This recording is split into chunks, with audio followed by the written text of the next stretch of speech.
ಹೊಸದಾಗಿ ಮೊಗ್ಗೊಂದು ಹೂವಾಗಿ ಆ ಹೂವೆ ಈ ಹೆಣ್ಣ ಮೊಗವಾಗಿ ಸುಳಿದಾಡು ಮಿಂಚಿಂದ ಕಣ್ಣಾಗಿ ಗಿಳಿ ಮಾತು ಅವಳಾಡು ಮಾತಾಗಿ ತಂಗಾಳಿಗೆ ತೇಲಾಡುವ ತಂಗಾಳಿಗೆ ತೇಲಾಡುವ ಲತೆಯೊಂದು ನಡುವಾಯಿತೇನು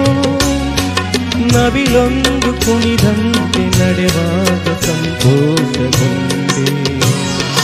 ಬೆಳದಿಂಗಳೊಂದು ಹೆಣ್ಣಾಗಿ ಬಂದಂತೆ ಕಂಡೆ ಕಂಡು ನಿಂತು ಸೋತೆ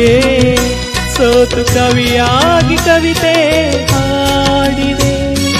ಬೆಳದಿಂಗಳೊಂದು ಹೆಣ್ಣಾಗಿ ಬಂದಂತೆ ಕಂಡೆ